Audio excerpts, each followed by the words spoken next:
Buenos días, buenas tardes, buenas noches. No sabemos cuándo nos estará viendo o desde dónde nos acompaña, pero nos alegra enormemente que se encuentren con nosotros en el día de hoy, hablando sobre hipertensión y diabetes, tratamiento, equidad sanitaria y establecimiento de una ruta asistencial oportuna.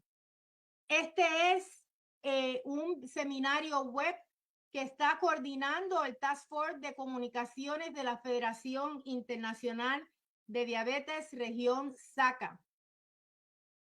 Hola a todos, soy Betsy Rodríguez, directora de Comunicaciones y del Task Force de Educación de la Federación Internacional de IDF SACA. Durante la próxima hora vamos a estar explorando una visión general del panorama actual de la hipertensión, particularmente en nuestros países de Latinoamérica. Además, al final tendrán acceso a un periodo de preguntas y respuestas. Y sin más preámbulos, comencemos. Le damos la palabra a nuestro presidente, el doctor Fadlo Frye, presidente de nuestra región, quien dará la apertura oficial a este seminario web. Fadlo. Y con mucho gusto, Betsy. Es una honra muy grande y proporcionar un nuevo webinar de este tema, que es muy importante, importantísimo, porque la propia Organización Mundial de la Salud se va a hacer un programa que vamos a estar oyendo hoy por doctora Natalia, que es el problema de la hipertensión y diabetes.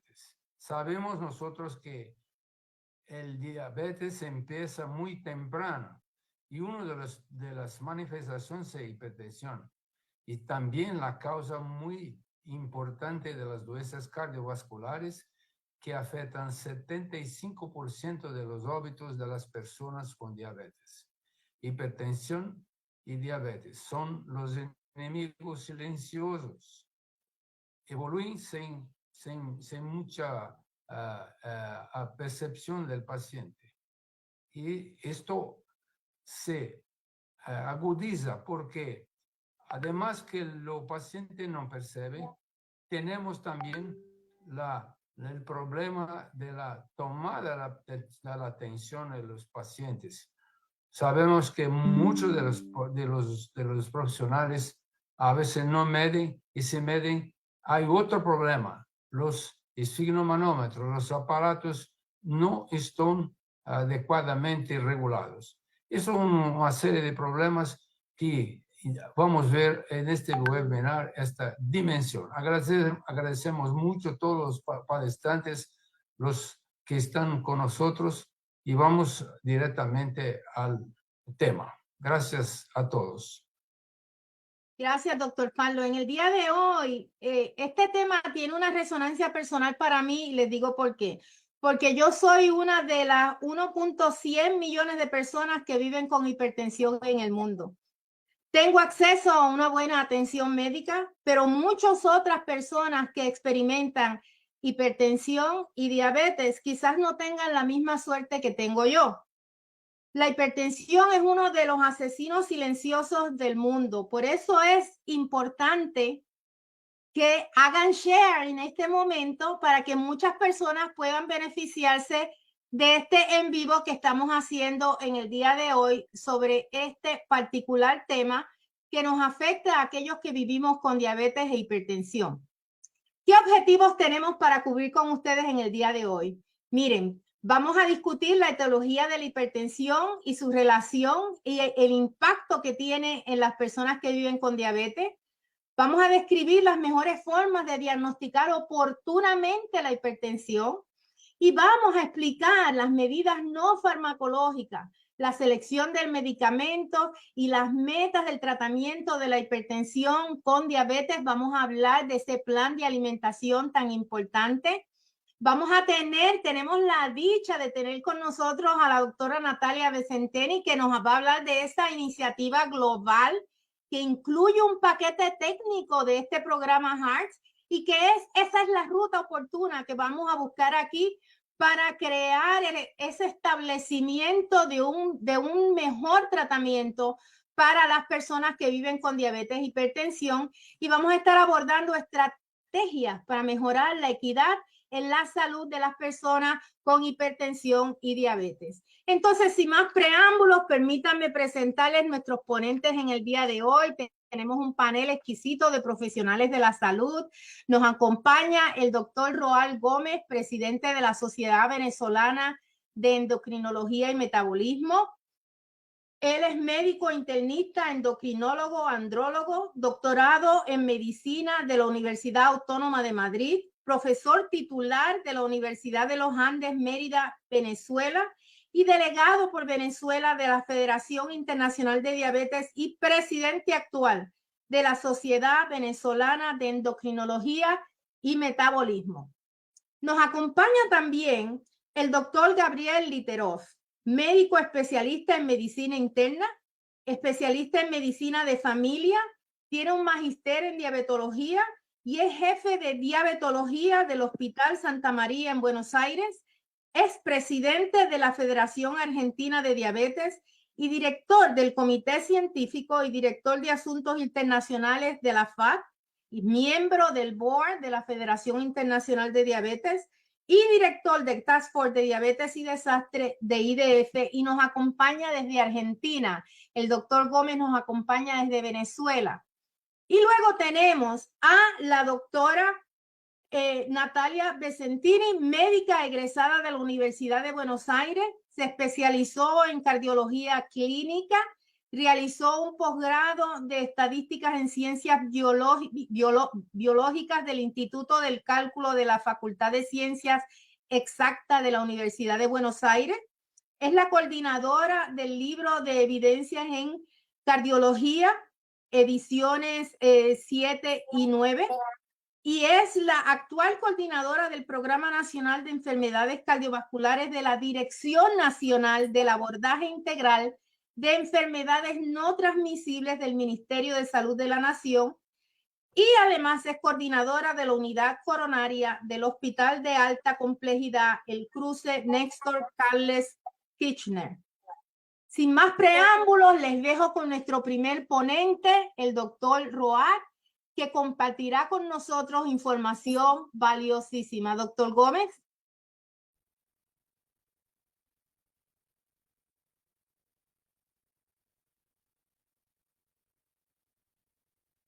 Muchísimas gracias, doctor Falo y Bexy, por permitirme estar con ustedes en esta reunión de hoy. Soy el doctor Roald Gómez de Venezuela y me toca hablar sobre la etiología de la hipertensión arterial y su relación con la diabetes. Como bien sabemos, tanto la hipertensión arterial como la diabetes son dos condiciones importantes a nivel mundial.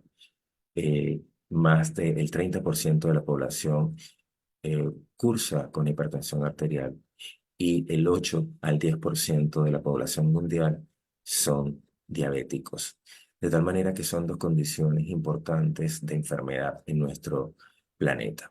La hipertensión es 2 veces más frecuente en un paciente diabético comparado con aquellos que no son diabéticos. Y además de eso, normalmente la hipertensión arterial cursa con un estado de resistencia insulínica que tiene un mayor riesgo de desarrollar un estado de prediabetes o de diabetes. La mayor causa de mortalidad a nivel mundial indiscutiblemente es la enfermedad cardiovascular. Y un paciente diabético, un paciente hipertenso, indiscutiblemente tiene mayor riesgo de esto. En los estudios se ha observado cómo pacientes hipertensos pues desarrollan diabetes, y eso lo vemos en algunos estudios en nuestros países occidentales, donde el 20% de los pacientes hipertensos han cursado con diabetes tipo 2, y además de eso el 50% de aquellos que ya son diabéticos tienen hipertensión arterial, lo que hace que el individuo que tenga una de estas dos condiciones tiene la probabilidad de 1.5 a 2 veces más de desarrollar la otra. En el estudio de San Antonio Heart Studio se observó que el 85% de las personas con diabetes tipo 2 desarrollaban después de la quinta década de la vida hipertensión arterial. Y además de eso, los pacientes hipertensos en un 50% experimentaban alguna alteración de la glucemia que podía estar desde un estado de prediabetes a propiamente diabetes tipo 2. Además de eso, se ha observado en algunos metaanálisis que el aumento de 20 miligramos o milímetros de mercurio, perdón, de la presión arterial hace que aumente un riesgo de diabetes hasta un 70%. No es de No es desconocido de nosotros que la diabetes tipo 2 es una condición importante de enfermedad cardiovascular y un paciente diabético tiene 2 veces riesgo de desarrollar una enfermedad cardiovascular que aquel no diabético y que se compara o es equivalente a un paciente que ya ha tenido una cardiopatía isquémica. Ahora bien, esta relación de diabetes, hipertensión, ¿en qué nos lleva a factor de riesgo cardiovascular? Pues tenemos que un paciente que tenga una presión arterial alterada, que tenga diabetes no controlada, tiene mayor riesgo no solamente de desarrollar enfermedad coronaria, sino además de eso, de desarrollar enfermedades del corazón. Dentro de ellas tenemos la insuficiencia cardíaca, los trastornos del ritmo como la fibrilación auricular y trastornos valvulares condicionados por las modificaciones de las cavidades cardíacas. Pero además de esto, tenemos que también ocurren eventos a nivel vascular periférico, como son accidentes cerebrovasculares, enfermedad vascular de vasos de miembros inferiores, enfermedad renal crónica y demencia.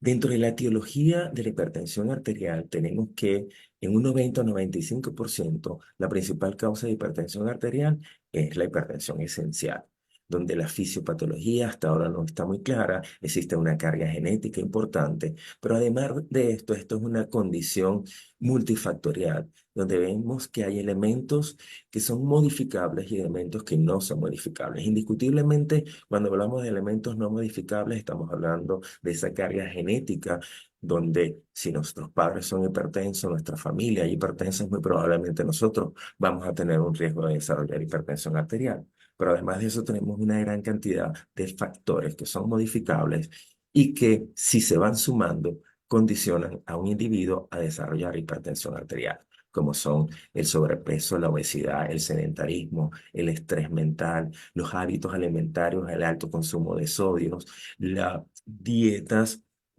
que condicionan no utilización adecuada de los alimentos de gran valor biológico y, por supuesto, el consumo de alcohol, de drogas y de tabaquismo.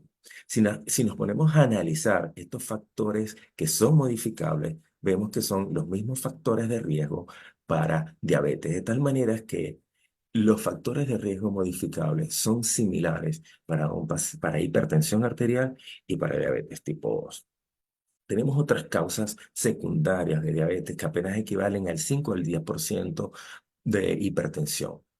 Y esas causas casi siempre los pacientes presentan alguna sintomatología que nos hacen sospechar de estas. Pacientes, por ejemplo, con insuficiencia renal crónica, pacientes que tienen algunas enfermedades endocrinas como hiper o hipotiroidismo, síndrome de Cushing, exceso de terapias con esteroides. Estos pacientes pueden cursar con hipertensión arterial, pero indiscutiblemente van a tener alguna sintomatología que nos hace sospechar de que es una hipertensión arterial secundaria. Ahora bien, en relación a esa binomio entre diabetes y hipertensión arterial, tenemos que indiscutiblemente hay una carga génica que que nos predispone a estas dos condiciones, pero que tenemos un conjunto de elementos que son modificables y que se van sumando progresivamente, como es el estado de resistencia insulínica, las dislipidemias, la obesidad, y que hacen que un individuo tentativamente sano, al ir sumando estos factores, se haga diabético y se haga hipertenso. Y estas dos condiciones van a tener un efecto importante sobre modificación de la calidad de nuestros vasos. Es decir, va a haber una alteración de las capas celulares de los vasos, condicionando aterosclerosis, una disfunción de ese endotelio, y va a haber un estado de inflamación dentro de esos vasos que indiscutible van a hacer que los pacientes desarrollen enfermedad macrovascular y enfermedad microvascular. Tanto la hipertensión arterial como la diabetes tienen afectación o enfermedades microvasculares, como por ejemplo retinopatía, nefropatía. Pero además de eso, hay afectación de grandes vasos y eso condiciona que estos pacientes tengan mayor riesgo de enfermedad cardiovascular. Así que vemos donde tanto la diabetes como la hipertensión arterial producen un ambiente inflamatorio de daño a nivel de los vasos que está condicionado en la diabetes por el estado de hiperglucemia, es decir, de elevación de la glucemia, por aumento de la actividad del sistema simpático y aumento del sistema de renina, angiotensina, aldosterona, pero además de eso hay un estado de inflamación de estrés oxidativo que hace que los pacientes hipertensos y los pacientes diabéticos tengan mayor desarrollo de enfermedad vascular, tanto microvascular como macrovascular, y indiscutiblemente un riesgo de desarrollar enfermedad cardiovascular.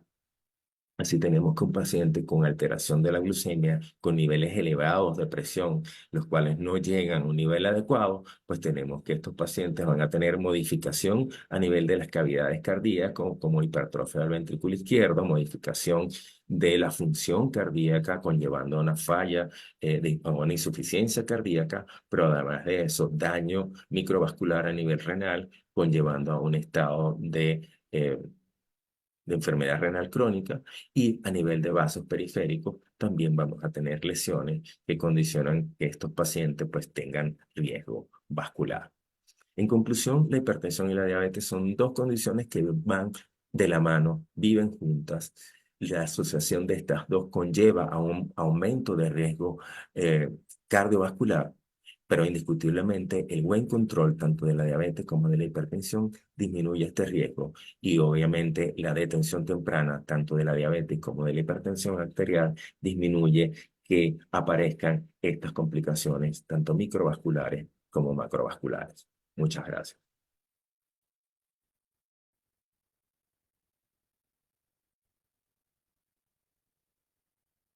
Bien, continuando con los temas de esta tarde, vamos a hablar ahora sobre el diagnóstico oportuno de hipertensión arterial.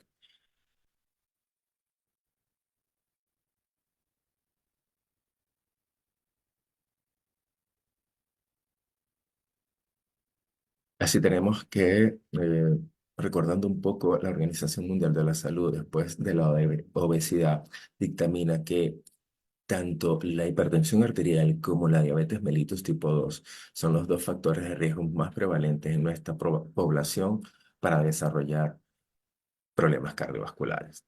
Ambas enfermedades son responsables de un alto número de eventos cardiovasculares y muertes en el mundo. En el año 2019, más de 2 millones de personas fallecieron en las Américas producto de un evento cardiovascular.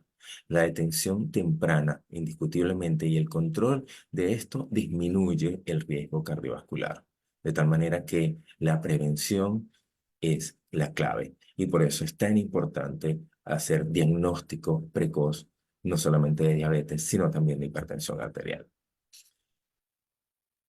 La elevada prevalencia de la hipertensión arterial y su papel tan importante en el desarrollo de eventos cardiovasculares ha dictaminado que es importante hacer un cribado de hipertensión en la población adulta.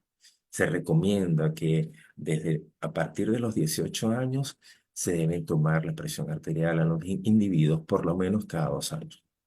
Es imperativo, es importante que cada paciente que vaya a una consulta médica sistemáticamente se le tome la tensión arterial, porque el hecho de hacer un diagnóstico precoz, el hecho de poder clasificar a un individuo en prehipertenso o hipertenso propiamente, indiscutiblemente va a disminuir el riesgo. Y lo más importante de todo esto es que 2 de cada 3 personas que cursan con hipertensión arterial desconoce esta enfermedad. Es decir, el 60% de la población que es hipertensa no lo sabe, así como también el 50% de la población que es diabética tampoco lo sabe. Y ahí es donde está la importancia de hacer cribados de estas dos entidades porque es importante hacer un diagnóstico temprano. La mayoría de las personas que cursan con hipertensión arterial alta no tienen síntomas. Y esto es importante. ¿Por qué? Porque el hecho de estar asintomático no implica que vaya a ocurrir un daño vascular. Cuando la persona presenta cefalea, dolor torácico, visión borrosa, falta de respiración o sangrados nasales, muy probablemente ese paciente debe estar en una crisis hipertensiva. Pero el paciente que está con su tensión elevada muy probablemente está asintomático. De tal manera que es imperativo que nosotros hagamos un diagnóstico temprano y hagamos cribaje en pacientes adultos para definir su estado de tensión arterial. ¿Cuáles son las condiciones óptimas para tomar tensión arterial? En primer lugar, tenemos que tener un equipo que esté validado. Y para esto los invito a que se metan en las páginas de internet y busquen los equipos realmente validados para medir tensión arterial. ¿Por qué? Porque el hecho de no tener un equipo validado muy probablemente nos puede dar cifras tensionales y hacer diagnósticos no adecuados. Por otra parte, debemos una vez que vamos a tomar la presión arterial, del paciente, debemos de tomar un tiempo para que el paciente repose antes de tomar la tensión, porque el hecho de que el paciente llegue agitado para tomarse la tensión arterial, eso también nos puede dar falsos positivos. Además, el paciente debe estar tranquilo, debe estar en un sitio cómodo para poder tomar presión arterial. Se debe seguir un protocolo adecuado. Uno, el paciente no debe conversar en el momento que se le debe estar tomando la tensión porque esto modifica los niveles de tensión, puede llegar a subir más de 10 milímetros de mercurio. Debe apoyar adecuadamente el brazo a la altura del corazón en una mesa, de tal manera que no haya contractilidad muscular, porque al haber contractilidad muscular, pues obviamente eso condiciona también un aumento de la tensión arterial. Colocar el manguito en el brazo sin ropa, porque en la ropa pues modifica la presión y puede llegar a elevar la presión hasta 50 milímetros de mercurio. Lo otro que es importante es usar un mango adecuado para cada individuo. No es lo mismo un mango para una persona delgada que un mango para una persona obesa, porque eso obviamente modifica la presión arterial y la puede aumentar si el mango es pequeño para esa persona. El paciente debe estar sentado adecuadamente, colocando apoyar la espalda en la silla y además de eso debe tener los pies colocados en el piso, de tal manera que no haya contractilidad de músculos que modifiquen completamente la presión arterial. Y lo otro que es recomendado también que el paciente debe tener la vejiga vacía, porque esto también condiciona un aumento de la presión. Obviamente que cualquier situación de estrés, de angustia, dolor que tenga el paciente nos puede dar falsos positivos y no nos podemos enfrascar con esa única toma de tensión arterial porque indiscutiblemente podemos estar haciendo un diagnóstico errado. De tal manera que algo que es importante que tenemos que tomar en consideración es el mango adecuado para el paciente. Este debe de cubrir 2/3 de longitud del brazo y al menos el 70 al 80% de la circunferencia para que sea adecuado para ese paciente. ¿Cómo vamos a hacer el procedimiento? Pues colocar el mango de manera adecuada por lo menos 2 traveses de dedo por encima del codo o de la fosa antecubital, situar adecuadamente el estetoscopio, palpar el pulso, llevar la, el, la, o insuflar el manguito por encima de 30 milímetros de mercurio del pulso radial del paciente y luego irlo bajando progresivamente, por lo menos de 2 a 3 milímetros de mercurio por segundo, porque el bajarlo muy rápido también nos da falsos positivos. Y repetir el proceso pasados 5 minutos. Si la tensión nos da diferentes entre uno y otro, debemos tomar un tercero y debemos utilizar la medida más alta como la medida del paciente. ¿Qué factores pueden influir en una mala toma de presión arterial? Con respecto al profesional, una mala técnica, una falta de tiempo, y por eso es importante que debemos de tener tiempo suficiente para dejar al paciente reposar. Y por supuesto que el profesional tenga algún déficit que condicione eh, dificultad para tomar la presión arterial. Con respecto al paciente, si el paciente está ansioso, si el paciente está angustiado, si tiene dolor, si tiene arritmias cardíacas, eso nos puede dar falsos positivos. Y lo otro que es importante es el fenómeno de bata blanca. Hay pacientes que una vez que entran a un consultorio, pues se alteran, se angustian y eso condiciona un aumento de la presión arterial sin realmente serlo. Entonces, en estos pacientes nosotros tenemos que hacer monitoreos domiciliarios o un mapeo de tensión arterial para definir realmente si ese paciente es hipertenso o no. Y con respecto al equipo, pues obviamente tomar un equipo adecuado que sea el específico para cada paciente. Ahora bien, una vez que tomemos esa tensión arterial, tenemos que definir realmente si ese paciente es hipertenso o no. ¿Cuáles son los puntos o digamos los niveles que se toman actualmente como normales? Tenemos que, cuando hablamos de normalidad, cuando tenemos un paciente que tiene una presión sistólica por debajo de 120 y una presión diastólica por debajo de 80. Luego tenemos el normal elevado, donde la presión sistólica está entre 120 y 129 y la diastólica puede estar por debajo de 80.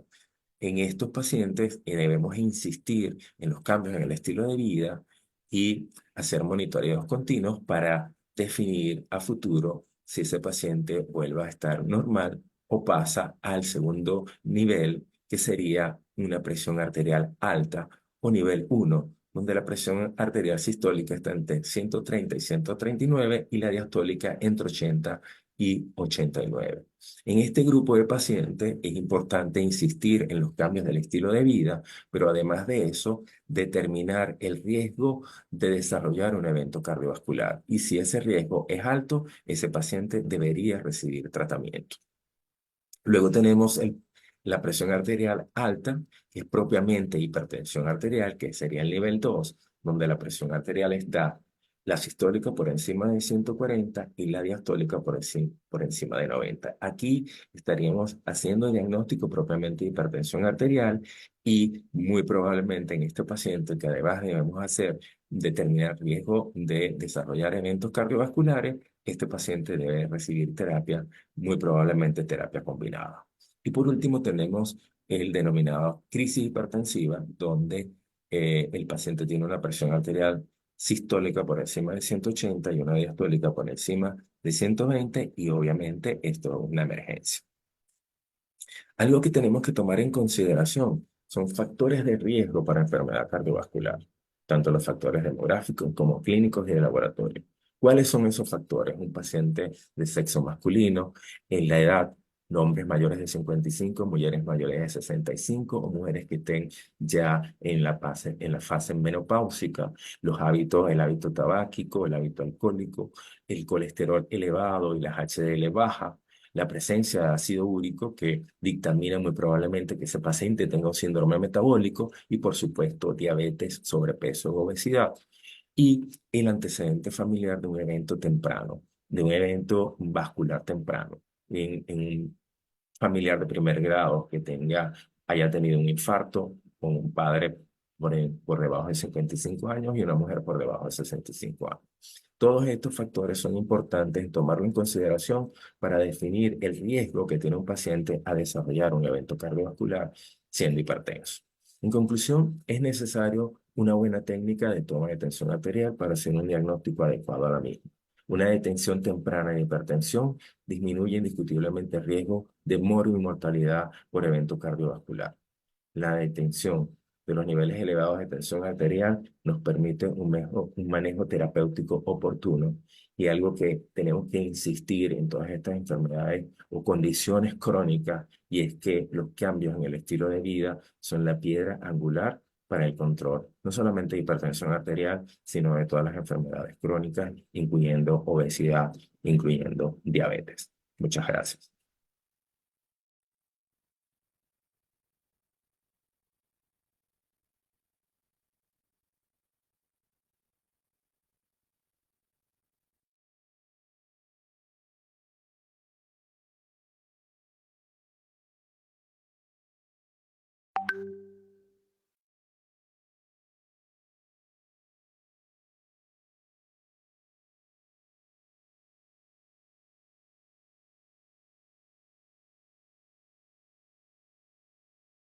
Bien, ahora vamos a tener al doctor Gabriel Literoff, que nos va a acompañar en medidas no farmacológicas.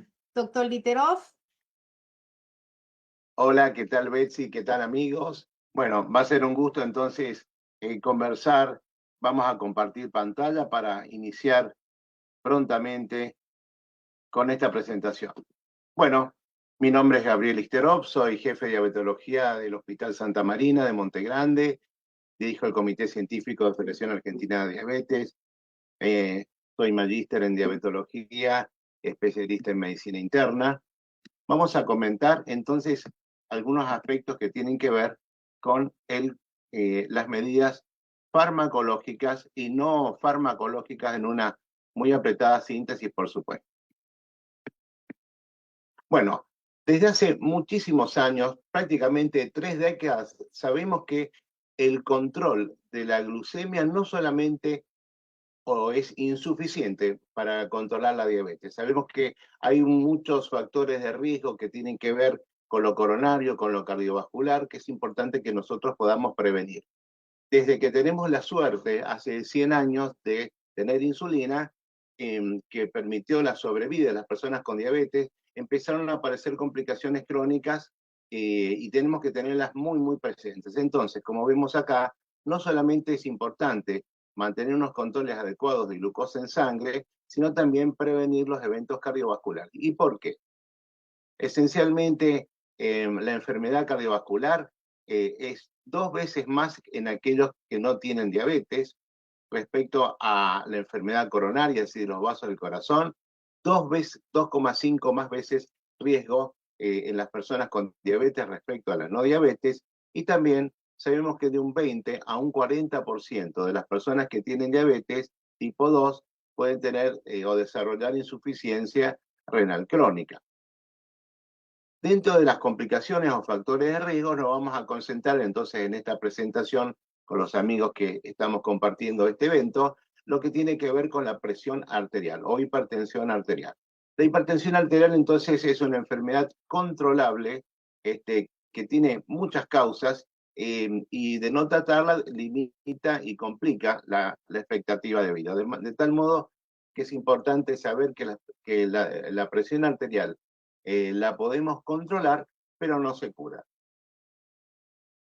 Bueno, acá les estoy mostrando distintos estudios en donde se vio que, por ejemplo, el estudio Virasolo, que el 72,5% de las personas que tienen diabetes también tienen asociado hipertensión arterial. Acá vemos los datos de las personas mayores de 65 años, en donde la prevalencia es 63%, y un estudio clásico de hace unos 30 años ya demostró que las personas con diabetes tipo 1, el 44% de ellos tenía asociada hipertensión arterial. Es decir, que no es solamente exclusivo de la diabetes tipo 2, que es la mayoría de la diabetes. Vamos a hablar, sí, es muy importante la forma de tomar la presión arterial, porque la presión arterial, el diagnóstico, se hace desde la clínica, se hace desde los controles. Entonces, fíjense que un mal control de presión arterial nos puede llevar a datos erróneos. Cuando nos vamos a controlar la presión arterial, tenemos que tener por lo menos 30 minutos de la vejiga vacía, no comer ni beber media hora antes de la consulta médica, y cuando nos toman la presión, tener la precaución de no hablar, tener el brazo a la altura del pecho y por sobre todo el estetoscopio tiene que estar en contacto con la piel, de tal modo que si no es así, los datos de presión arterial van a dar error. Fíjense que esos pequeños grandes detalles marcan la diferencia.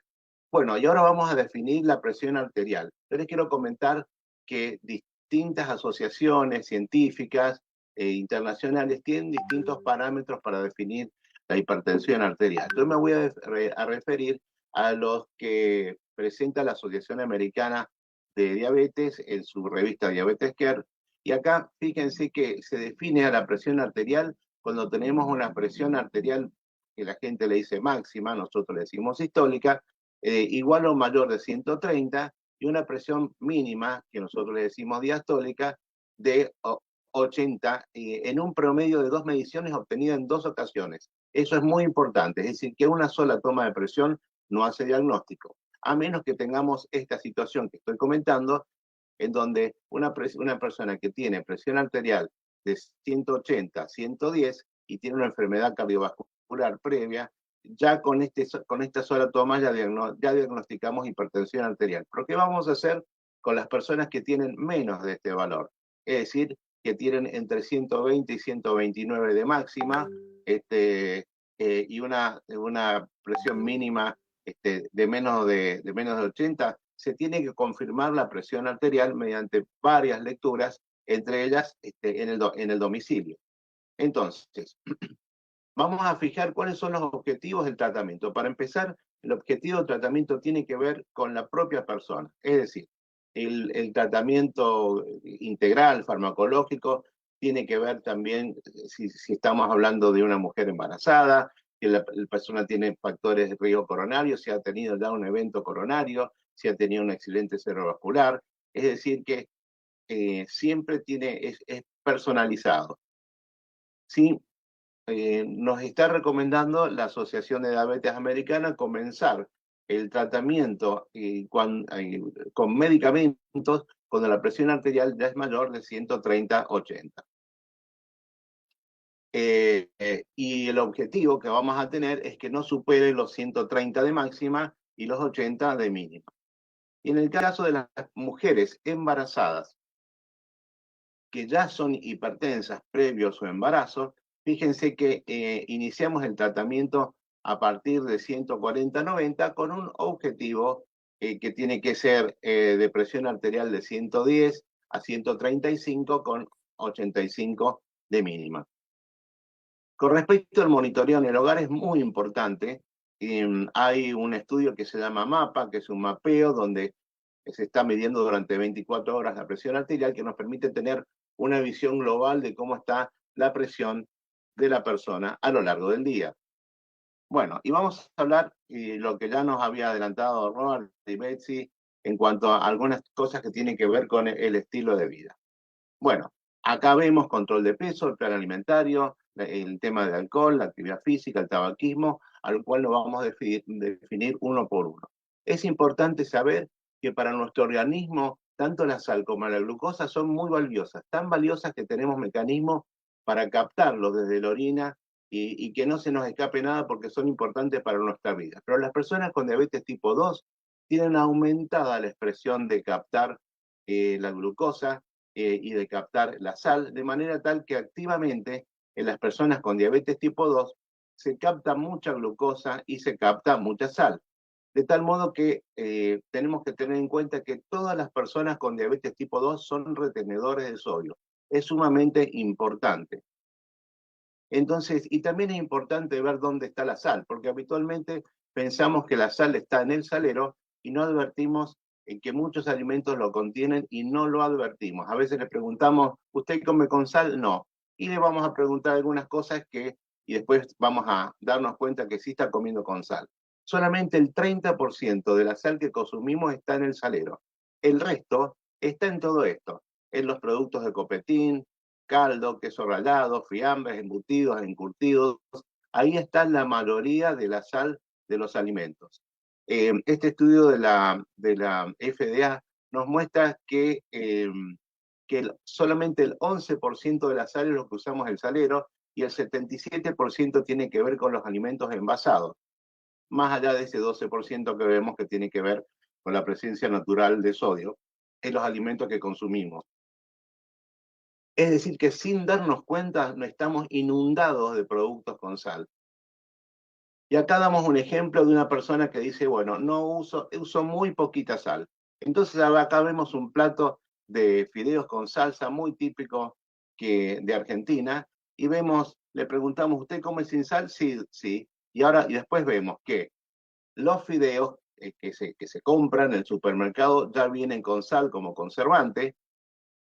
Si usamos esta lata de tomate, ya viene con sal y cuando la cocinamos se va el agua y se concentra la sal, si le ponemos una pizca de queso rallado y si le colocamos una pizca de sal, estamos comiendo una cantidad de sal enorme y por ahí no lo advertimos.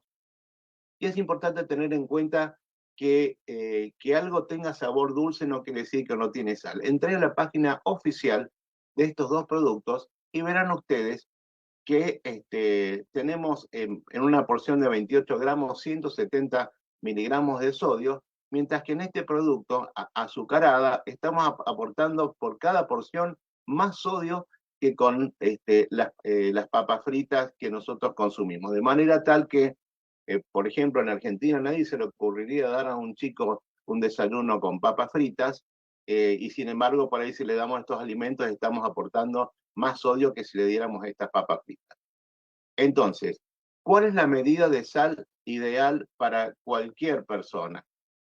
Que cualquier persona que tenga más de 50 años, que, tiene que no tenga factores de riesgo coronario, 5 gramos, es decir, una cucharadita. Pero en las personas que tienen diabetes, tenemos que tener la sal en su medida justa. ¿De qué estamos hablando? Del espacio que queda cuando se vacía un blister, cuando vaciamos 3 aspirinas, acá hay 1,5 gramos de sal. Es decir, que las personas que tienen diabetes, hipertensión arterial, lo ideal es que no consuman más de 1,5 gramos por día, y les doy esta medida para que tengan ustedes de referencia.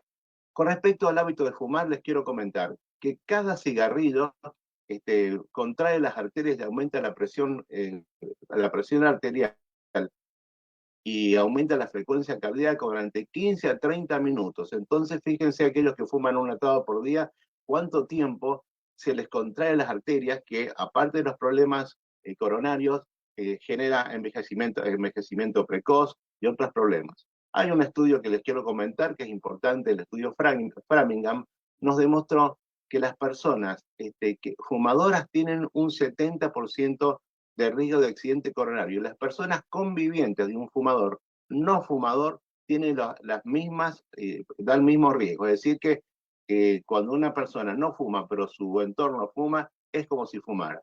Pero quiero ir a algo muy práctico.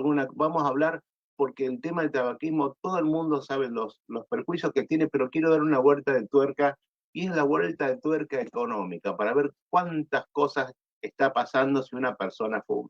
Acá tenemos que, si tú o un familiar tuyo fuma, vamos a ver, bueno, primero ver cuánto cuesta un atado, multipliquémoslos por 365, y esos 365 multipliquémoslo por los años que la persona ha fumado, y así vemos que una persona, sin darse cuenta que se ha privado de muchas cosas, se ha fumado el auto que tanto le gustaba, se ha fumado la computadora que quería comprarle a un ser querido, se ha fumado las vacaciones, se ha fumado la casa. Entonces también es esta vuelta económica que queríamos darle respecto al tabaquismo. Respecto al alcohol, se aconseja 2 vasos de vino o un vaso para los hombres, un vaso de vino para las mujeres, pero y se ha visto que a corto plazo más de 30 gramos de alcohol por día causa hipertensión arterial. También está la recomendación de las personas que no toman alcohol, no incentivar a que consuman. Respecto a la actividad física, se ha visto un efecto muy beneficioso. Hay 72 estudios que determinaron los efectos beneficiosos de la actividad física con respecto a la disminución de la presión arterial. De tal manera que llegaron a la conclusión que el entrenamiento de resistencia disminuye la presión arterial. Bueno, respecto al sobrepeso, se ha asociado a muchas situaciones, y con tan solo disminuir el 5 al 10% de la presión arterial, disminuye el riesgo de tener diabetes, disminuye la enfermedad cardiovascular, disminuye las grasas en sangre, disminuye los problemas respiratorios, mejora la calidad de vida y, por sobre todas las cosas, como hemos comentado, mejora la presión arterial. Respecto a los fármacos, si bien no da el tiempo que tenemos asignados para hablar de cada uno de los fármacos, sí destacar que hay muchos, las opciones son muchas, como decíamos, depende de cada paciente, el tipo de fármaco y el tipo de combinación de fármacos que tiene que tener, de los cuales hay muchos. Lo importante, el mensaje que uno quiere decir, que en primer lugar no hay que abandonar la medicación. En segundo lugar, si uno tiene, cuando arranca la mañana, un valor de presión arterial, no quiere decir que hay que abandonar la medicación. Hay que tomarla todos los días. A veces explicamos que la presión que tengo hoy es por la medicación que tomé ayer, y lo que tome hoy me va a servir para mañana, porque son medicamentos que actúan en forma de depósito. Entonces, ¿cuándo vamos a iniciar los fármacos en la terapéutica? Con las personas que tienen la presión arterial confirmada mayor de 130/80, y en las personas que tienen más de 160/100, ya se aconseja, aparte de todas las medidas higiénico-dietéticas que les comenté, comenzar con 2 fármacos que tengan muy demostrada la protección cardiovascular. Los de primera línea se llaman IECA, como por ejemplo el enalapril, y los otros fármacos de primera línea se llama Artanes, Valsartán, Losartán, y se llama bloqueadores de la angiotensina. Bueno, como palabra final vamos a englobar entonces, en primer lugar, que los alimentos que tienen mucha sal deben limitarse. No hay que abandonar nunca la medicación indicada, cumplir en tiempo y en forma. Es importante en cada momento qué medicación tomar y no cambiar tampoco los horarios porque altera la comodidad de una persona y el efecto del fármaco. Y también recordar que el tratamiento es personalizado. Entonces, con esto yo termino y vamos a darle lugar a la doctora Natalia Vicentini, que nos va a dar una muy interesante presentación en cuanto el diagnóstico oportuno de la hipertensión arterial y la ruta asistencial para poder llevar esto a cabo. De mi parte, muchas gracias por ahora. Bueno, buenas tardes a todos y a todas. Gracias, Gabriel, y gracias a los colegas de la Federación Internacional de Diabetes por la invitación. Bueno, ahora voy a hacer voy a compartir pantalla. No sé si la están viendo. ¿La están viendo? No, doctora, todavía no la vemos.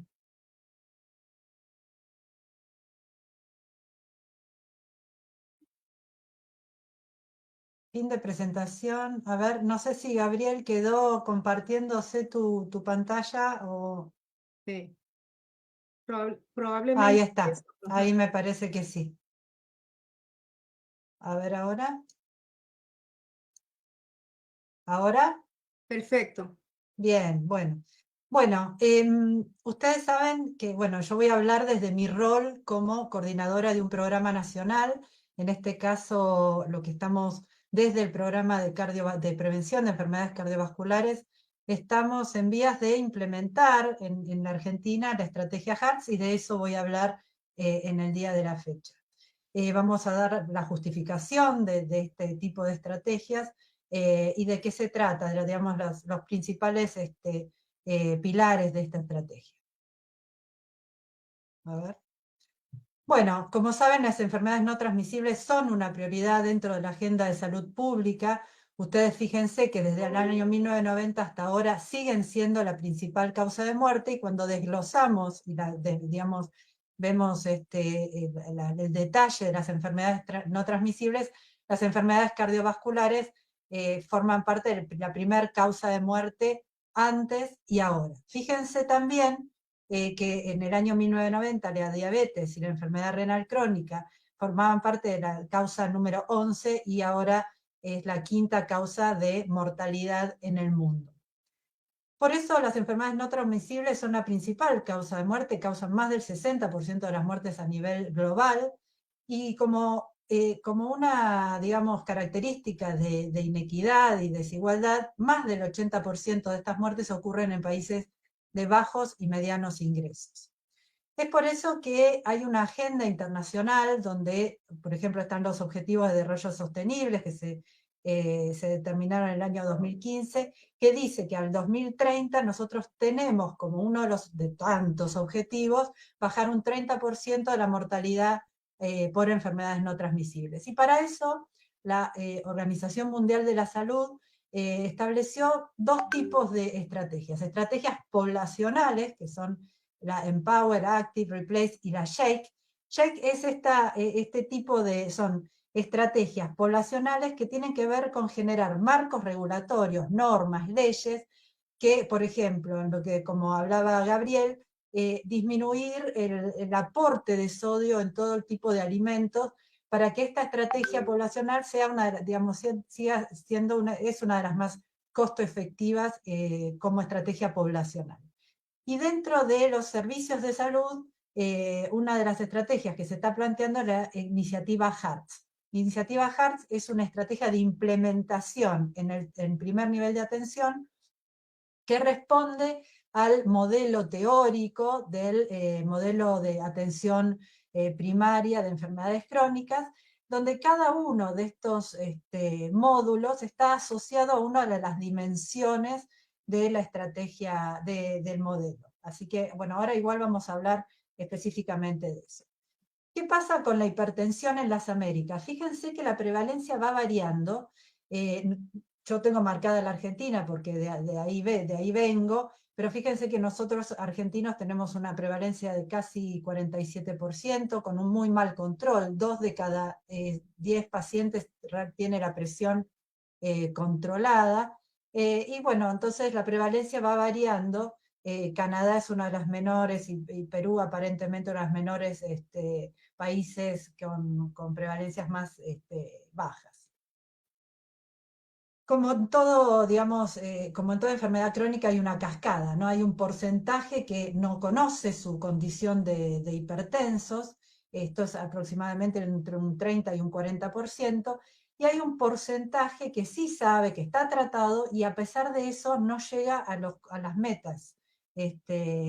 Y solamente llegan a las metas terapéuticas, quiere decir a tener la presión por debajo de 140/90 en los pacientes de bajo riesgo, o debajo de 130/80 en los pacientes que ya tienen alto riesgo cardiovascular, bueno, esta meta la alcanzan un bajo porcentaje que va entre un 30 y un 20%.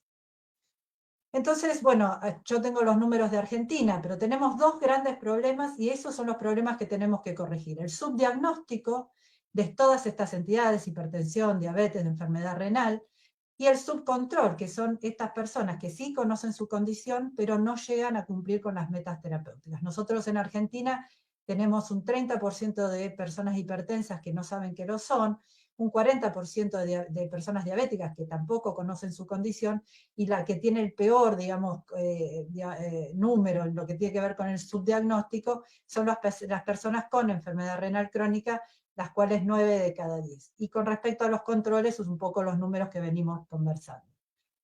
Bueno, un poco ya lo hablaron, pero ¿cuál es el impacto de la hipertensión? Bueno, principalmente la enfermedad coronaria, la enfermedad cerebrovascular, la enfermedad de la aorta, la insuficiencia cardíaca, las arritmias, la enfermedad renal, y también se vio que los deterioros cognitivos con el tiempo, bueno, la hipertensión es un gran factor de riesgo para eso. También sabemos, como dijeron también previamente mis colegas, que la hipertensión nunca viene sola. Son muy pocos las personas que son solamente hipertensas. En este estudio eran aproximadamente un 14%, pero fíjense que la mitad de los pacientes hipertensos pueden tener dislipemia, un tercio pueden ser diabéticos y así otras comorbilidades. Entonces, es muy importante pensar a la persona en forma global, integral, para no solo tratar la hipertensión, sino que buscar, por un lado, y tratar las otras condiciones. Con respecto a qué causa, bueno, la hipertensión es, digamos, es el factor de riesgo, la condición que más muertes atribuibles provoca. Por ejemplo, dentro de todas las muertes por cardiopatía isquémica, bueno, la hipertensión por sí sola puede explicar casi la mitad de estas muertes. Lo mismo sucede con el accidente cerebrovascular y 6 de cada 10 muertes por enfermedad renal crónica pueden ser debidas solamente a la hipertensión.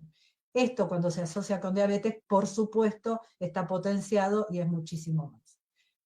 Nosotros entonces sabemos que cuando nosotros controlamos la presión, eso tiene un beneficio en la población. Y bueno, a partir de una gran cantidad de estudios controlados, randomizados, hay muchísima evidencia de los beneficios que tienen los tratamientos antihipertensivos, uno puede pensar que, digamos, esta cuenta, ¿no? Que por cada 1%, un punto porcentual de control de hipertensión a nivel poblacional, estamos hablando de poblaciones, podemos bajar la mortalidad por cardiopatía isquémica y cerebrovascular entre un 3 y un 2,5% por cada punto de control de hipertensión. Fíjense que si yo tengo de 100 personas hipertensas, 20 controladas, si yo aumento a 21, bueno, estoy bajando la mortalidad. Piensen estos números en la región de las Américas, donde hay una población de más o menos 1.000 millones de personas, con una prevalencia de 35%, un diagnóstico, un control que también hay que ir a trabajar. Entonces tenemos estas dos dimensiones, ¿no? Una prevalencia que podemos ir a mejorar a través de políticas regulatorias, menores aportes de sodio en los alimentos, campañas y información, y lo que tiene que ver con los que ya tienen diagnóstico, hipertensión y control, bueno, la implementación en terreno para hacer un diagnóstico correcto y un tratamiento correcto para lograr el control. Esto es una herramienta muy interesante que tiene la OPS, que es un calculador, que yo acá les dejo el enlace, pero si ustedes pueden entrar y pueden jugar con sus propias poblaciones. En la región de las Américas, como dijimos, tenemos 1.000 millones de personas, de una población. Tenemos una línea de base, o sea, de control poblacional de 36. ¿Y qué pasaría si nosotros logramos de 36% llegar a un 50% de control? Quiere decir tener la mitad de las personas con diagnóstico de hipertensión controladas. Fíjense la cantidad de eventos que estaríamos evitando. 300.000 defunciones por enfermedades isquémicas del corazón. Y por accidente cerebrovascular, casi 120.000 personas en 5 años. Esto también lo podemos, en esta herramienta nos permite jugar un poco también con los periodos, y yo esto lo alcanzo en 3 años, por ejemplo. Entonces, fíjense la importancia que tiene el control poblacional de la presión arterial.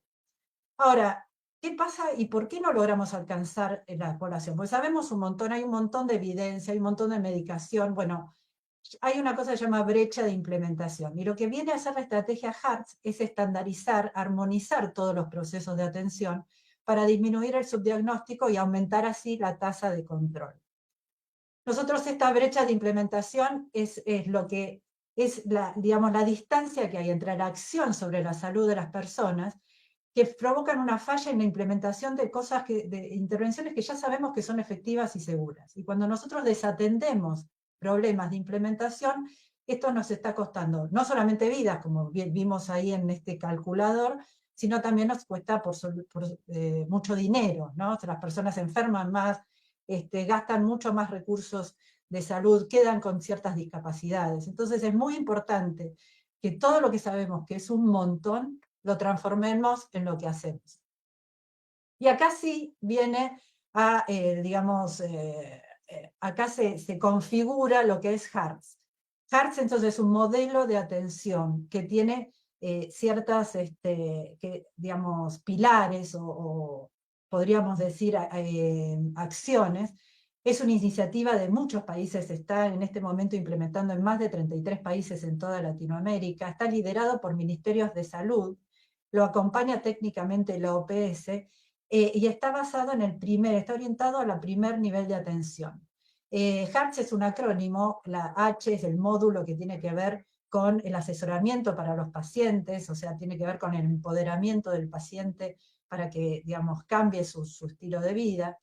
Generar protocolos basados en evidencia, que el acceso a los medicamentos y tecnologías, el tema de, como se dijo anteriormente, dispositivos tensiómetros que sean validados, que permitan hacer un diagnóstico correcto de presión arterial, el cálculo de riesgo cardiovascular en toda la línea de cuidado. No nos podemos olvidar de esto porque la gestión del riesgo nos permite ver también integralmente a la persona.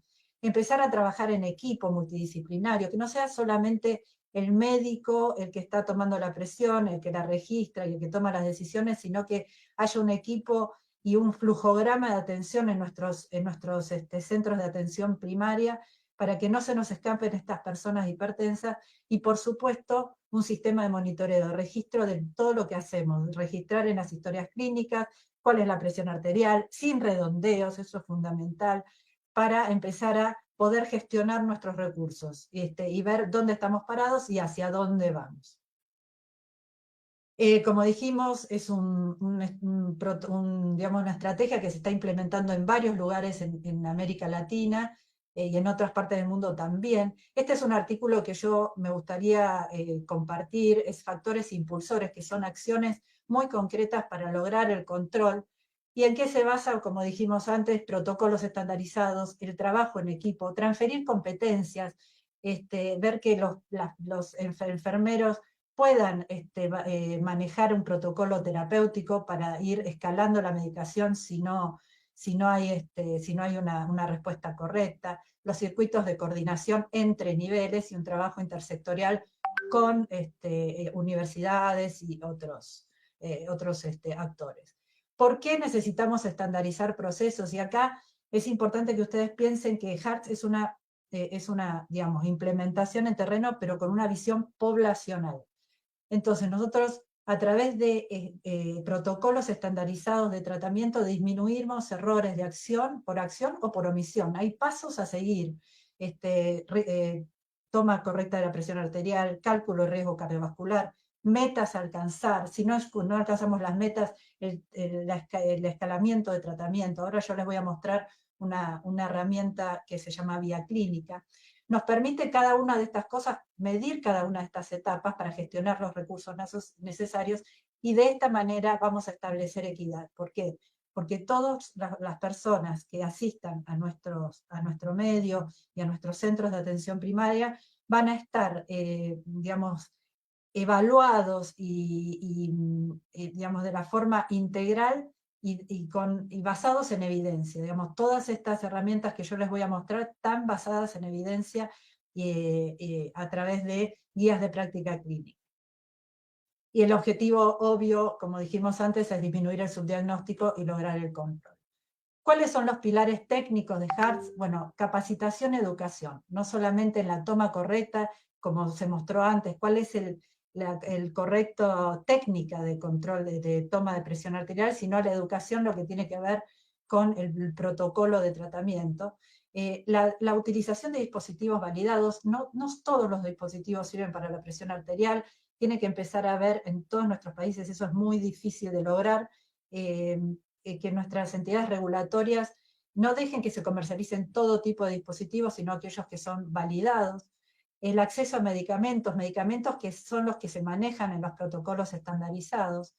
Investigar en la implementación, porque estamos hablando de implementación y cada realidad de cada país y hacia adentro del país también hay diferentes realidades, con lo cual hay que adaptar la estrategia, hay que contextualizarla, tiene que ser flexible. El tema del trabajo en equipo, como dijimos antes, la estandarización de datos, porque si nosotros no registramos lo que hacemos, no lo vamos a ver. Acá, en lo que tiene que ver con el HEARTS-D, el tema se agrega a todos estos pilares, que son exactamente lo mismo, el acceso al laboratorio, ¿no? Para hacer el diagnóstico y el seguimiento, para ver si también alcanza las metas terapéuticas que queremos lograr en el caso de la diabetes. Por eso, cuando nosotros vamos de la teoría a la práctica, hay 5 dominios con 17 impulsores, que los impulsores son ese artículo que yo les recomiendo que lean. Estas dimensiones tienen que ver con la dimensión diagnóstica, que es la exactitud en la toma de la presión arterial para que no generemos errores, no estemos tratando hipertensos que no lo son o subtratando hipertensos que sí son, calcular el riesgo cardiovascular dentro de todo el algoritmo diagnóstico, seguir dentro del tratamiento, el protocolo de tratamiento estandarizado y intensificarlo, ¿no? Hay una cosa que se llama inercia terapéutica, es eso que nosotros le damos un tratamiento y nos quedamos con eso a pesar de que la persona no llegue al control de su presión. El tema de que no se, digamos, citarlo cada 2 o 4 semanas si la presión no está controlada para alcanzar ese objetivo. Los controles periódicos según el riesgo cardiovascular. En personas que ya tienen enfermedad cardiovascular establecida, probablemente los controles van a ser más seguidos. ¿Cómo vamos a proveer nuestros servicios? Trabajar en equipo, reasignar tareas y cómo le vamos a reponer la medicación en forma periódica para que no se quede sin medicación. Y por supuesto el tema de los registros y evaluar mensualmente el desempeño.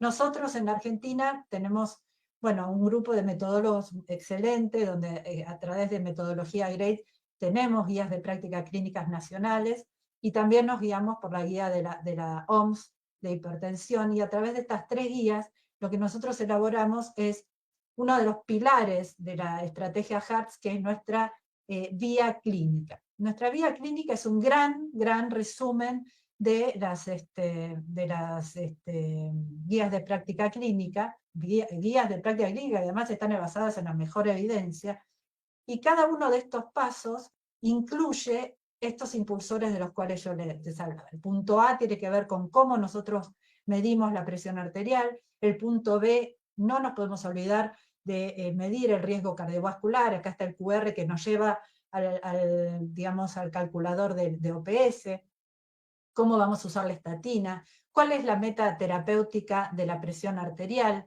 en pacientes de alto riesgo como pacientes diabéticos. La presión arterial sistólica tiene que ser por debajo de 130, un protocolo de tratamiento estandarizado, y acá es un poco, esto se contrapone un poco con lo que decía Gabriel. Cuando este tipo de tratamiento estandarizado está pensado para por lo menos el 80% de la población. Después hay algunos que sí, por algunas condiciones especiales, necesitan un tratamiento diferente. Pero ¿por qué se eligieron estas drogas y no otras en este caso en particular? Bueno, las ventajas, las drogas para hipertensión son todas buenas, no quiero acá decir que hay una que sí y otras que no. Son todas, han demostrado cabeza a cabeza, casi todas, salvo las tiazidas que son en primera línea. Pero en este caso, el algoritmo terapéutico que hemos utilizado son drogas que se pueden dar una sola vez por día y que muchas veces vienen en dosis fijas combinadas, en la misma pastilla. Entonces tienen como una ventaja en lo que tiene que ver con la administración. Son fáciles de tomar una vez por día, mientras que el enalapril, por ejemplo, se tiene que tomar 2 veces por día. Entonces, de manera de que las personas adhieran mejor, entonces se utilizaron se eligió estas drogas. En quiénes vamos a derivar un segundo o un tercer nivel y cómo va a ser el seguimiento. Entonces, toda esta vía clínica, que es un gran resumen, nos permite hacer para el equipo de salud una gran, vía que hay que seguir y no nos vamos a saltear ningún paso.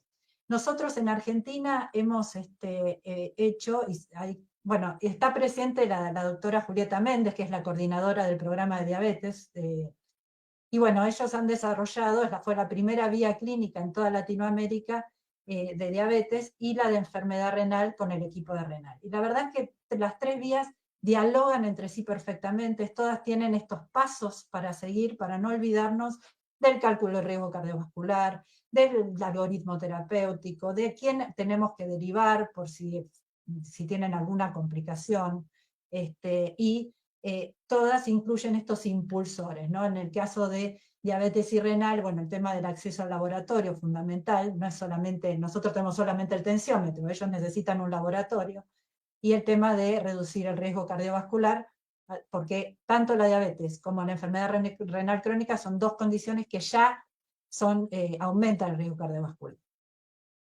¿Cómo vamos a organizar, las etapas para la implementación?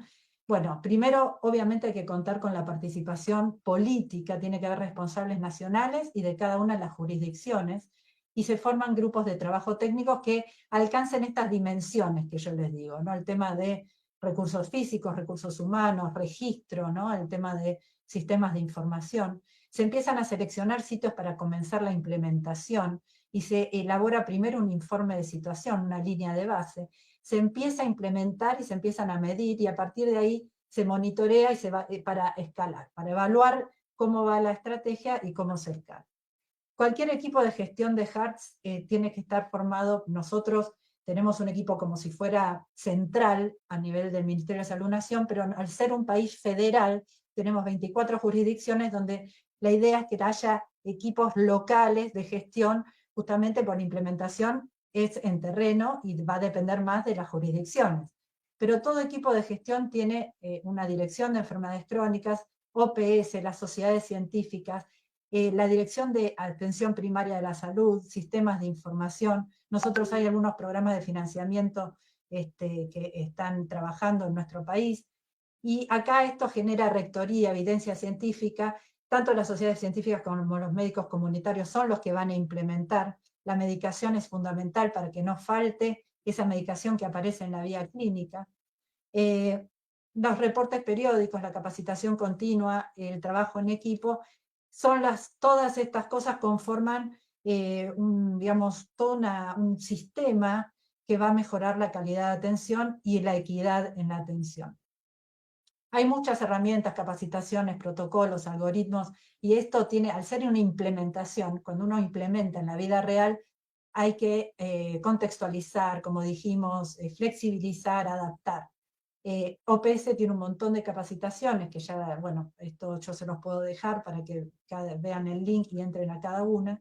Es muy importante registrar lo que nosotros hacemos, porque si no lo medimos no lo podemos administrar, y lo que no podemos administrar no lo vamos a poder mejorar. Si no sabemos dónde estamos parados, ir ciegos por la vida es muy, muy difícil en lo que tiene que ver con datos.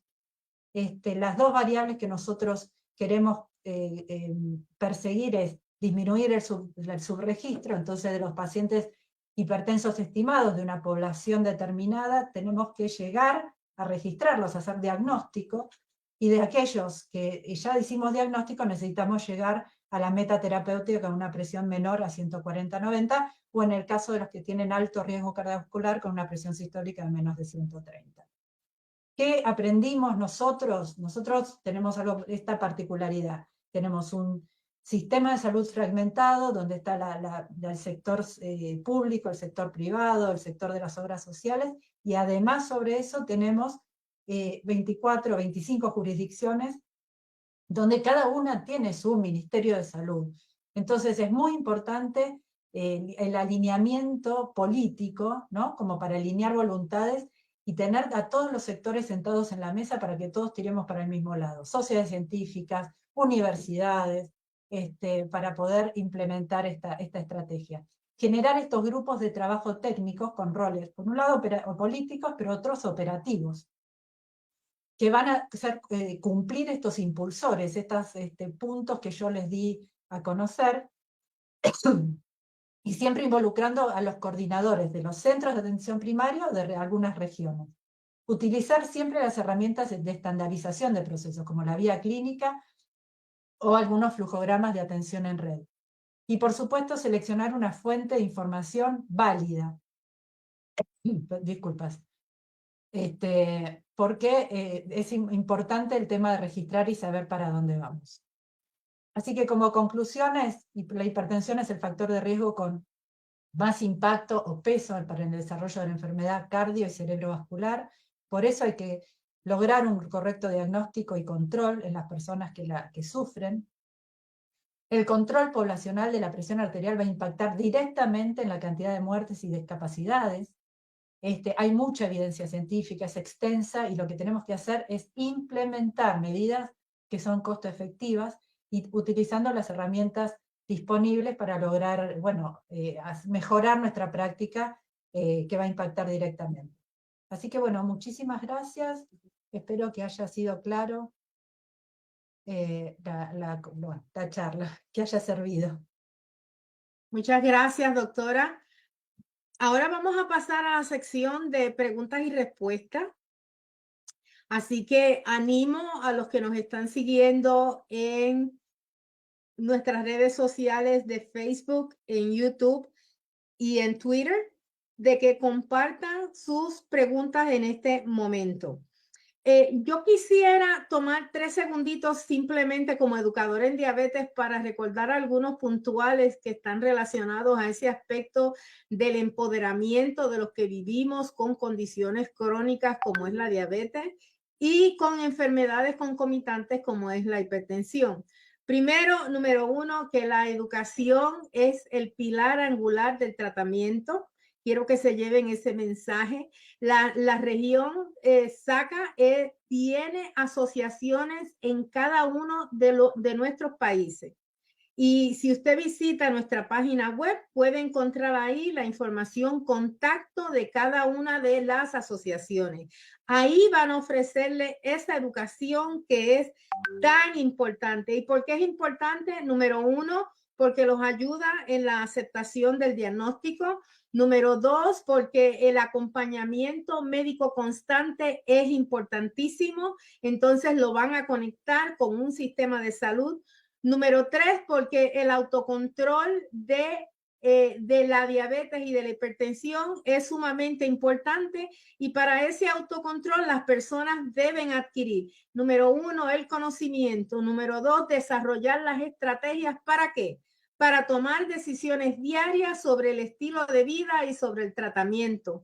Escucharon desde nuestros panelistas lo importante que es los cambios en el estilo de vida y cómo eso influye en el bienestar social. Así que estilos de vida, apego al tratamiento y educación en diabetes son pilares fundamentales. Decía el doctor Edio Jocelyn que la educación en diabetes no es parte del tratamiento, sino que es el tratamiento mismo. Entonces, Gabriel, tengo una pregunta por aquí para ti que nos llegó. Dame un segundito, lo tenía aquí y ustedes saben cómo es la tecnología, ¿verdad? Bueno, aquí estamos. Vamos a buscar esa preguntita y esta pregunta nos dice de la siguiente manera. El consumo de mate en invierno y su relación con la presión. ¿Qué recomiendan? Se ve mucho en la sala de espera. Y esta pregunta la hace Claudia Vega.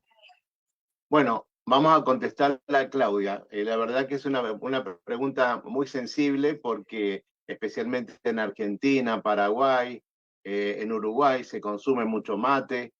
Nosotros hacemos a veces la broma que los uruguayos directamente tienen un músculo aparte para tener el termo, para poner el mate. Entonces sí, eso es una información muy sensible. Primero diré que siempre está la hipótesis que para empezar todo lo que tiene yerba mate tiene cafeína. Y está la hipótesis de que al tener cafeína aumenta la frecuencia cardíaca y aumenta la presión arterial. ¿Qué es la evidencia que tenemos? Realmente una cosa es una hipótesis y otra cosa es, en base a esa hipótesis, los estudios que se hacen para tener un resultado y una conclusión. Lo que sabemos, hay un estudio muy chico con 50 personas que se hizo sobre la yerba mate, en donde se vio que los consumidores no tenían un aumento de la frecuencia cardíaca y no tenían un aumento de las arritmias, los consumidores habituales de mate. En cuanto a los beneficios, sí sabemos que nos contribuye a bajar prácticamente un 18% la aterosclerosis, un 15% el descenso de colesterol, ayuda al descenso de peso, y la recomendación es no superar el litro de mate en el día. Esas son las recomendaciones que se van haciendo. Realmente no tienen un gran sustento de estudios que lo respalden, pero lo que tenemos nos dice que la suma algebraica nos da un efecto beneficioso en cuanto a la disminución del riesgo cardiovascular en diabetes. Entonces, a las personas que son consumidoras, obviamente restringir el café, restringir especialmente el café negro, el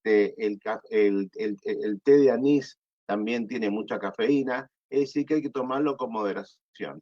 Obviamente el tema del invierno también es que la gente acostumbra a tomar con el agua muy caliente y eso realmente no es beneficioso, de tal manera que tomar el agua con el agua no demasiado caliente, no más de 3 o 4 mates en el desayuno y no pasar del litro porque ahí sí nos damos un aporte muy grande de cafeína.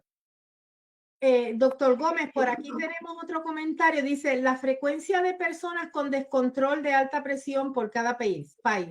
Sería muy importante para reconocer las características de esas personas con descontrol.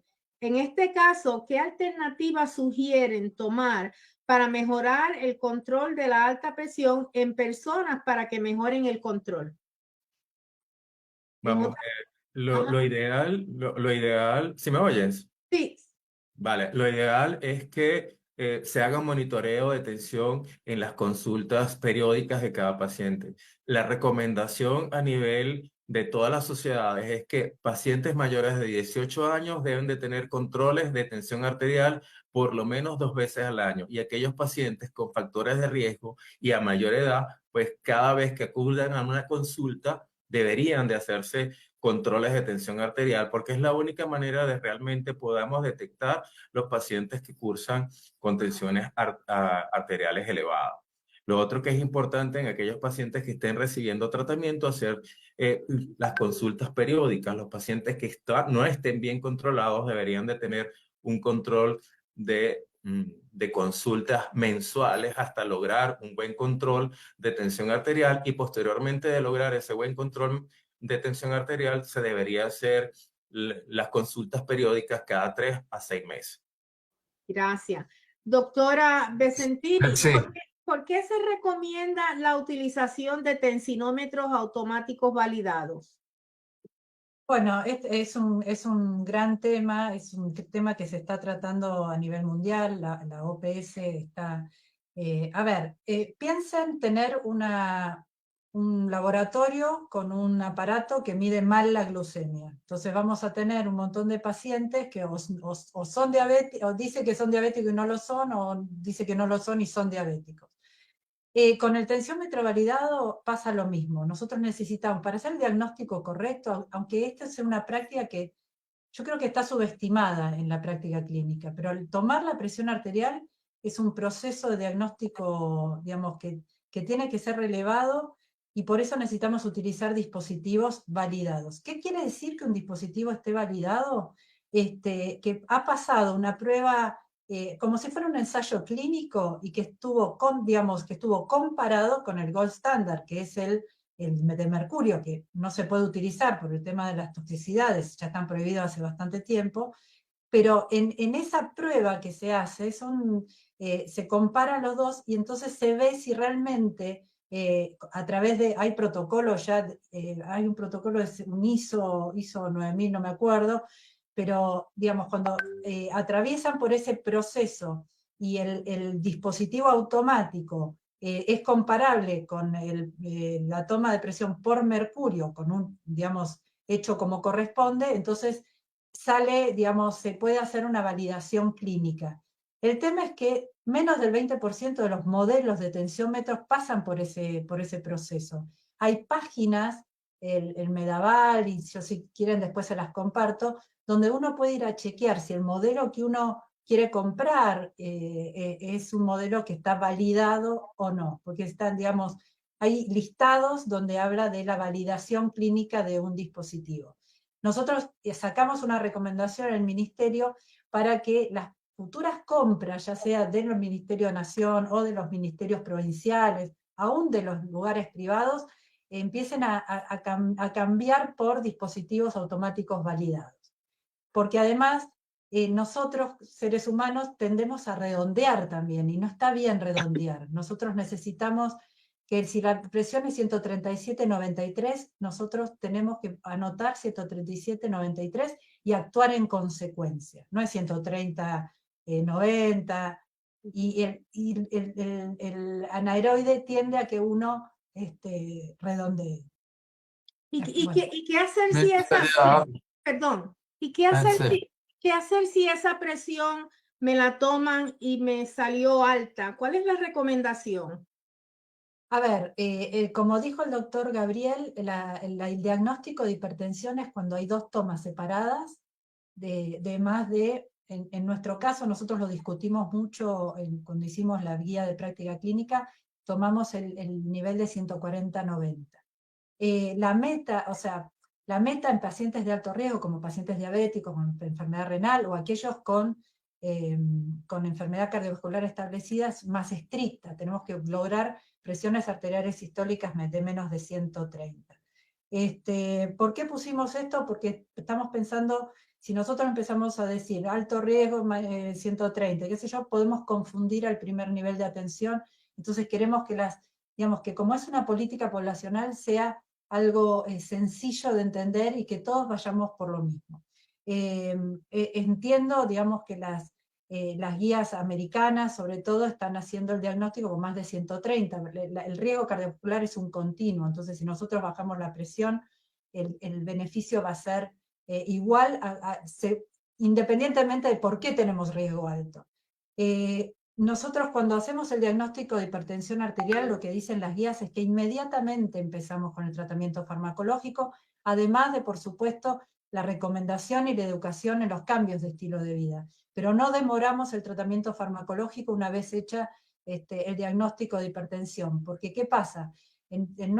A nivel de nuestras poblaciones, donde a veces la persona, no podemos perder la oportunidad. La persona a veces viene, después se pierde en el seguimiento, entonces una vez que nosotros hacemos el diagnóstico, tenemos que empezar con tratamiento farmacológico, más allá de, además de la educación para los cambios del estilo de vida. Gracias. Sí, Fadlo. Sí, quería hacer un comentario que doctora Natalia dice. Los tensiómetros, creo que un grande porcentaje están todos desregulados. Y ahí tenemos un subdiagnóstico de las personas con hipertensión. El otro factor es que cuando muchos de los pacientes que vienen a la consulta se dice, bueno, usted está ahí con una hipertensión, tiene 16. No, doctora, yo tengo un miedo de chaleco blanco. Y cada vez que viene el médico se queda la presión y toda vez va diciendo eso a diversos médicos que no empiezan el tratamiento. Entonces, es una otra pregunta que quería hacer para Natalia. Cuando mostraste el mapa de la América Latina, muchos de los países tiene una media de presión muy baja o no casi normal. Mi pregunta es, ¿cómo puede un país con grandes elevaciones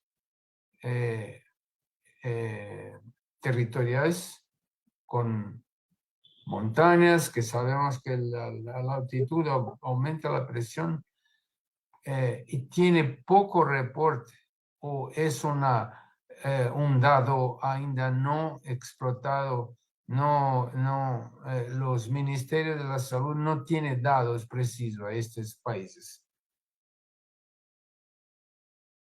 Bueno, lo que dice es tal cual, ¿no? La verdad es que las realidades de los centros de atención primaria en un país tan extenso como por ejemplo, como el nuestro, son de lo más variadas. Y hay centros de atención primaria que están en zonas urbanas, pero hay centros que están muy, digamos, alejados.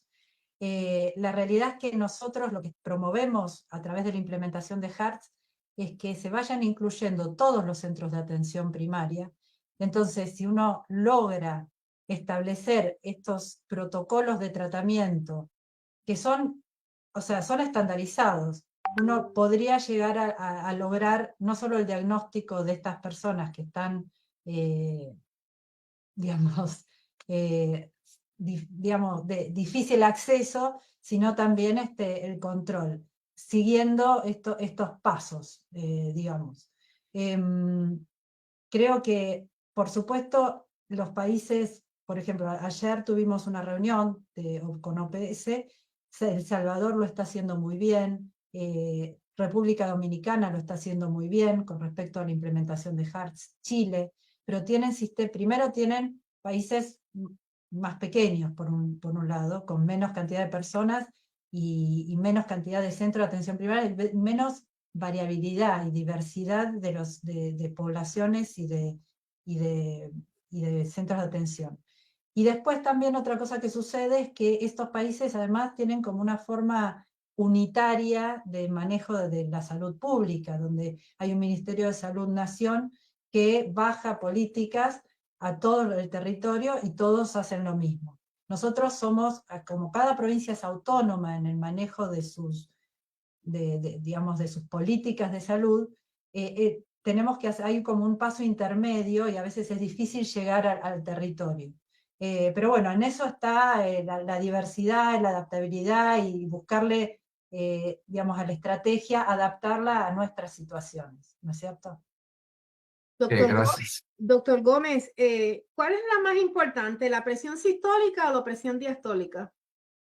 Pues fíjate, en la mayoría de los estudios y en algunos algoritmos se utiliza más la presión sistólica que la presión diastólica para hacer diagnóstico de hipertensión arterial. Sin embargo, ambas son importantes, es decir, tenemos que hacer diagnóstico de hipertensión arterial no solamente con la presión sistólica, sino también con la presión diastólica. Algunos métodos para medir riesgo cardiovascular utilizan simplemente hipertensión sistólica sumada a otros factores de riesgo. Sin embargo, hay otros que utilizan tanto la presión sistólica como la presión diastólica.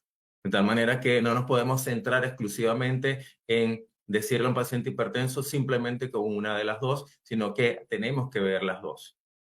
Muy bien. Entonces, doctor Gabriel Literos, veamos a ver si nos pusieron atención. ¿Cuántos gramos de sal por día son recomendados por una persona con diabetes e hipertensión? Bueno, habíamos hablado de 1,5 gramos que tiene que ver cuando vaciamos en un blister de aspirina, vaciamos 3 aspirinas, ahí tenemos 1,5 gramos a ras. Eso es importante en cuanto al consumo de sal. Y por sobre todas las cosas, tener en cuenta que muchos alimentos envasados, azucarados, tienen sal. Yo les comento que en Argentina hace unos años tuvimos una muy interesante convenio en donde muchas empresas decidieron bajar sus niveles de sal en forma muy importante. Fue un logro político muy importante del amigo Sebastián Laspiur, que actualmente está en OPS, que logró ese acuerdo que no es nada fácil en la industria y se pudo lograr. Sí, así es. Bueno, y quería comentar un poquito, realmente rescatar lo que comentaba Natalia en cuanto a la inercia terapéutica. Todavía seguimos con profesionales que siguen sosteniendo que a tanta edad, tanta presión sistólica, así que si tiene 60 años tienen que tener 160 de sistólica, si tiene 80 años 110 de sistólica, y la realidad es que cuando se pudo estandarizar los niveles de presión arterial, disminuyeron en un 50% los accidentes cerebrovasculares. Es decir, que los parámetros que nosotros tenemos de presión son muy importantes, y parte de la inercia terapéutica tiene que ver con esta situación de que es importante que los colegas estemos siempre atentos a eso. El redondeo realmente que comentaba Natalia es muy importante, porque en la mayoría de los centros todavía sigue los tensiómetros simples, y tiene que ver con las ganas del médico o si hoy día está más positivo o más negativo, decir si la presión está alta o la presión está baja. Entonces, todavía seguimos con muchas conductas pequeñas, pero tan importantes que hay que cambiar. Todavía seguimos con gente que toma la presión con la ropa puesta, lo cual disminuye todos los parámetros. Entonces, es importante que quienes integran el equipo de salud estén bien informados y bien motivados para hacer correctamente su tarea. Muchas gracias. Bueno, podríamos seguir toda la noche hablando porque, como les decía, esto es una conversación entre amigos con amigos. Agradezco enormemente la participación de cada uno de ustedes. Es importante que recordemos también desde el punto de vista del que vive con la condición, que el empoderamiento, es decir, el apoderarte de tu propio bienestar y de tu propia salud, juega un papel bien importante. Quiero terminar este webinar haciendo una historia corta de mi trayectoria. Esta es una persona que tenía todo el conocimiento, las destrezas y las habilidades, sin embargo pesaba 344 libras. En el día de hoy estoy pesando 172 libras. Me ha tomado 2 años este viaje, y este viaje ha ido acompañado de la mano de mi endocrinólogo, mi médico primario, mi dietista nutricionista, mi coach, un gym, mi familia, hartas ganas de estar bien y de estar físicamente activa. En el día de hoy, 1 hora antes de conectarme, me fui y di una caminata de 30 minutos porque hoy no tenía los 60 minutos para hacerlo. He decidido aprender a comer, aprender a comprar alimentos, a eliminar los procesados, a esas azucaritas que de las que tú hablabas, Gabriel, ya no forman parte de mi dieta ni de mi plan. Y eso ha traído como resultado que una A1C fabulosa, 5.7, una tensión arterial de 100/70, una disminución completa de ese insomnio que me aquejaba, una movilidad increíble y lo mejor, un bienestar que no tiene precio. Y como siempre le digo a todos en mis redes sociales, mira, caminar es gratis, no te cuesta nada. Así que empiecen a caminar y con esto nos despedimos en el día de hoy, no sin antes compartirle unas preguntitas que me gustaría que compartieran en el chat con nosotros, y son 3 preguntas claves rapidito por aquí, y dicen estas preguntas: ¿cómo calificaría este seminario web? Usen una palabra: excelente, bueno, pésimo, malo, no lo demás, no sé, lo que usted quiera comentar, coméntenos en nuestras redes sociales, en la sección de comentarios, cómo calificaría este seminario web, si se han cumplido sus expectativas y qué cosas nos recomienda para que mejoremos. Bueno, no podemos mejorar que la luz se nos va y el internet se nos cae, doctor Gómez, claro, eso sí, no podemos hacer nada en contra de eso, pero teníamos el plan B, teníamos ese video y lo pasamos, así que aparte de todas esas cosas, ¿cómo lo calificaría? ¿Cómo si se han cumplido las expectativas y qué nos recomienda para que mejoremos?